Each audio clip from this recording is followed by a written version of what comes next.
They said, you can't do this in animation. It's a very distinct, particular style, and it's one that they had not done before. They allowed me to get a little crazy. They really did strive to do different looks, different graphic designs. It was a lot edgier than people give it credit for.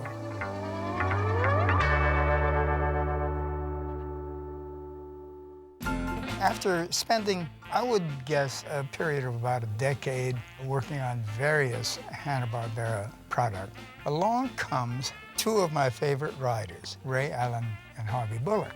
And they came in with a show which eventually became entitled Wait Till Your Father Gets Home. Harvey Bullock and Ray Allen were a very prolific sitcom writing team. They had worked on the Flintstones, and they were also working on a show called Love American Style. It was an hour-long live-action show that all had to do with the battle of the sexes and relationships of men and women. Very popular show, a little edgy. And that show is where the pilot for Wait Till Your Father Gets Home first appeared. They went to Bill and Joe and said, hey, why don't we try a show that's a little more for adults? Joe got the first script, handed it out to a storyboard man who sent back the script just filled with notes of, you can't do this in animation. You know, there's too much dialogue. Where's the action? The lack of the usual type of cartoon action didn't faze me at all because it was so rich in story and in dialogue.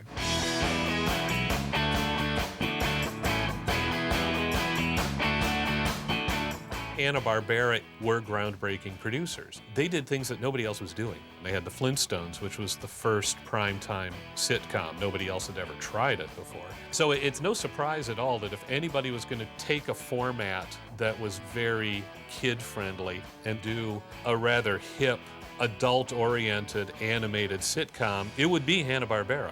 You know your trouble, Harry. You're a bigot. A bigot? You're anti-white.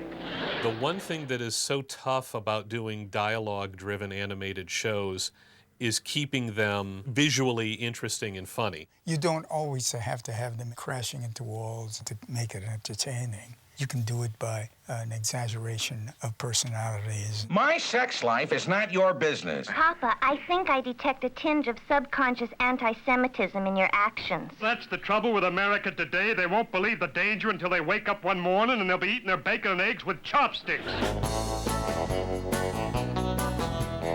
The style pretty much comes from a design artist named Marty Murphy.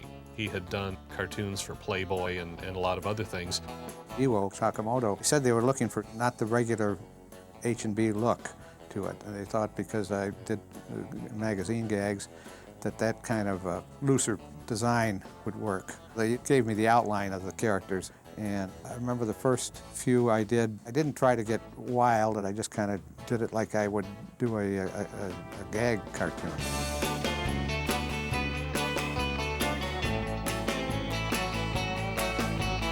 Hanna-Barbera had a lot of comic book artists working for them, doing things like Johnny Quest and Space Ghost. The design of the characters were realistic. Now you're coming off of that trend, and then you have Wait Till Your Father Gets Home, where they're kind of bulbous, big noses, kind of that triangular body shape.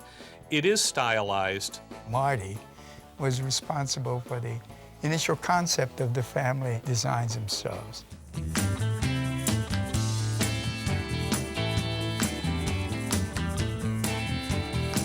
The girl was a little pudgy and maybe not too bright and with big glasses. And then the kid that played the guitar, I dropped his neck down below his shoulders, and it gave him a kind of a different look. And then he had the sleepy eyes. I think once you got out of the immediate family, they allowed me to get a little crazy.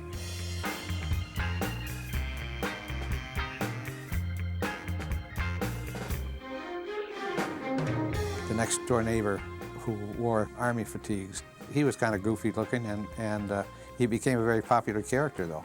I'd bring in kind of a rough drawing, and Iwo would take his magic pencil and carve it out of stone. It was now up to me to turn them into a consistent, viable series of characters that was workable for the actual animators of the show themselves.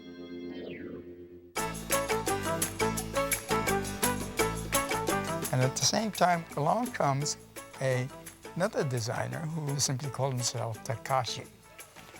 And he said, you know, this styling seems to me that we can eliminate things like horizon lines and floor lines and things like that, and we'll just set it up into almost a floating abstract world, but is solidified by the very perspectives of the objects, such as a door or a rug that's on the floor. Most Hanna-Barbera shows weren't into the minimalism, and so that made it very unique.